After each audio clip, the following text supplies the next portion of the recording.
Good evening, visitors, and welcome to the Australian War Memorial's Last Post ceremony. My name is Jared Pratt, and joining us today from the Royal Australian Navy is Warrant Officer Jock Jacobson. We welcome the veterans who have served, those who are still serving, and the families that love and support them.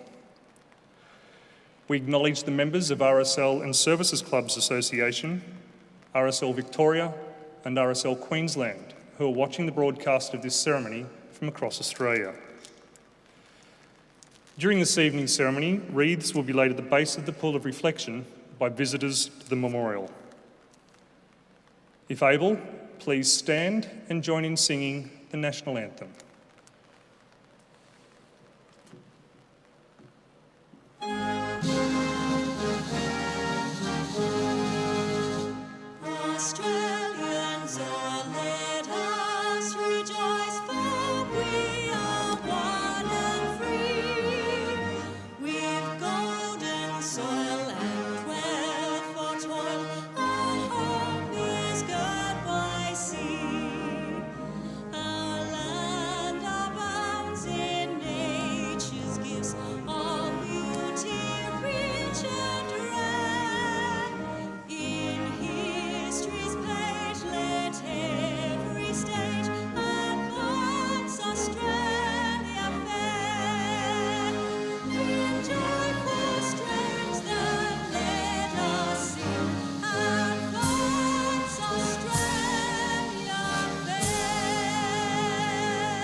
If able, please be seated. The Australian War Memorial was the vision of Charles Bean, Australia's First World War official historian. Bean landed with the Australian troops on Gallipoli and stayed with them at the front through until the end of the war. The idea of this national memorial and museum came to him at Pozières, France, in the depths of the bloody fighting of 1916. Bean's idea was that this would be a place where families and friends could mourn loved ones buried in faraway places. It would also be a place that could help all Australians understand what these men and women had endured and what they had done for us. Bean's vision, to which we remain true, is best expressed as inscribed in the entrance to the memorial's galleries. Here is their spirit, in the heart of the land they loved, and here we guard the record which they themselves made. Tonight, we will read the story behind just one of those on the Roll of Honour, which lists the names of more than 102,000 men and women who have given their lives for us in war and on operations for more than a century. But first, we present a lament, Flowers of the Forest. Wreaths or floral tributes will now be laid at the base of the pool of reflection.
Today we remember and pay tribute to Private Edward King Standish Cox.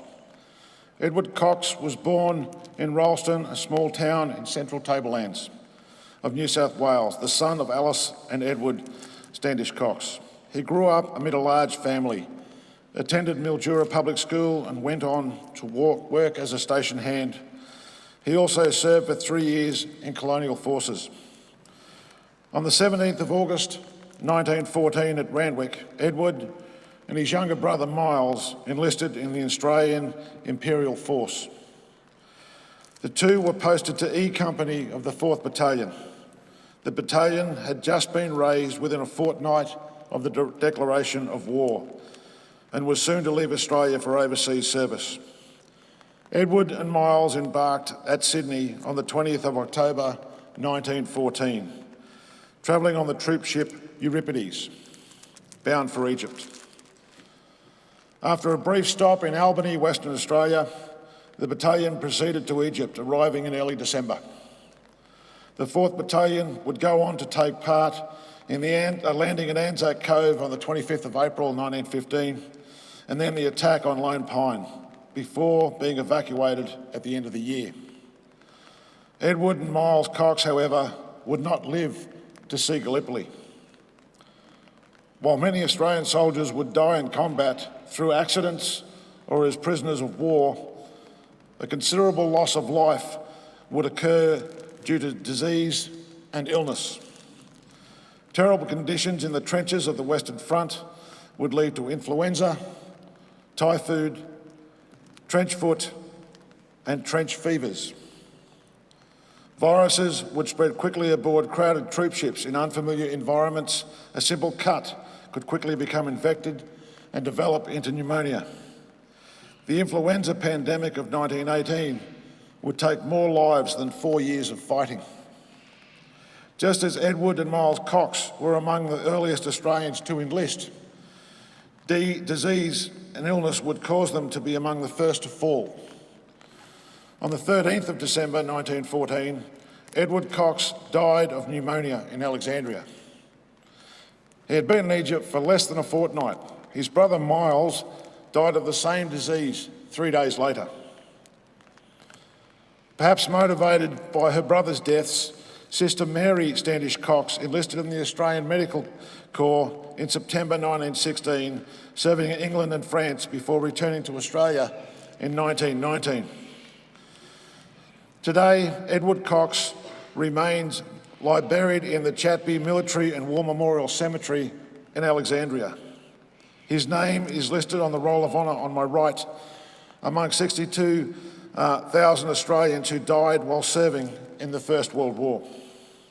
The photograph of his headstone is displayed beside the pool of reflection. This is but one of the many stories of service and sacrifice told here at the Australian War Memorial. We now remember Private Edward King Standish Cox, who gave his life for us, for our freedoms, in the hope of a better world.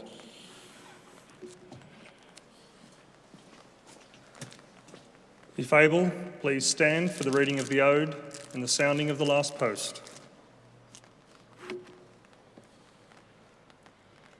They shall grow not old, as we that are left grow old. Age shall not weary them, nor the years condemn. The going down of the sun, and in the morning, we will remember them. We will remember them.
lest we forget.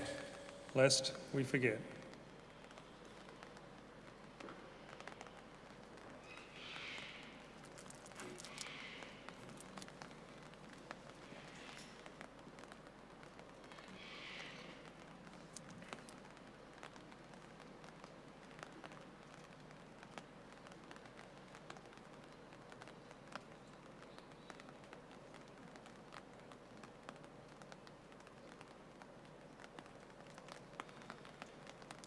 We leave you this evening with the words of the memorial's founder, Charles Bean. Many a man lying out there at Poziere, or in the low scrub at Gallipoli, with his poor, tired senses barely working through the fever of his brain, has thought in his last moments, well, it's over. But in Australia, they will be proud of this. Ladies and gentlemen, girls and boys, that concludes the last post ceremony. We thank you all for visiting the Australian War Memorial and wish you all a very good evening. Thank you.